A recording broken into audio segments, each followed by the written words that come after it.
দেখ মোল্লার গোষ্ঠী এত বাটপারে বাটপার। আল্লাহ তাআলা কোরআনে কইছে এতিম মিসকিন অসহায় দরিদ্রদের পাশে দাঁড়ানোর কথা, তাদের সহযোগিতা করানোর। এই কথা একবার কনা, তারা খালি মসজিদে দান খরচ করো, মাদ্রাসায় দান খরচ করো,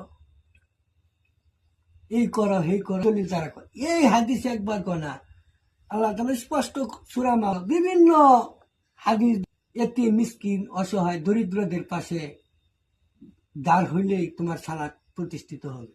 তাতে এই কথা একবার কনা। এত বাটপারে বাটপার কয় এই মসজিদ মাদ্রাসার দান খয়রাত করলে এই নূরের টুপি দিব। আচ্ছা এই নূরের টুপি, এই নূর আল্লাহ তাআলার নূর হেরাই হাদিস মুসা আলাইহিস সালাম দেখবার হারিয়া পাহাড় ফুরিয়া সুরমা হয়েছে, আর মুসা অজ্ঞান হয়ে ফুরে গেছে। সেই নূরের টুপি তুই টেয়া কামাই রুজি করে দান খরচ করলে তোর বাহের মাথা দিব, বাঁচবার দিব না মরবার দিব।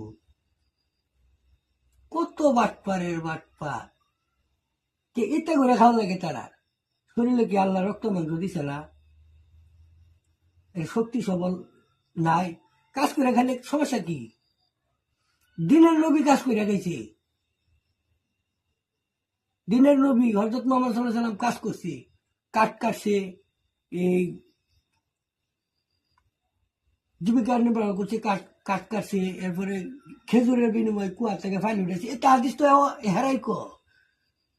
হেরাই কইতেছে, এক কথা হেল আরেক কথা আরেকবার এত বাটপারের বাটপার। আমি আর বললাম ছিলেন বিশ্বাস করি না, কারণ এর কথা আর কাজে এক নাই। ঠিক আছে, জীবন আর তো আমি মনে মসজিদ মাদ্রাসার মধ্যে একটা টিয়াও দান করতাম না,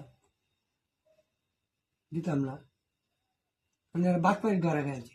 আর কয় কি এটা কইলে আলাম নিন্দা করলে বলে স্ত্রী তালাক হয়ে যাবে। হ্যাঁ হ্যাঁ বাটপারি করবো এই কথা আমরা কইলে আমরা স্ত্রী তালাক হয়ে যাবো।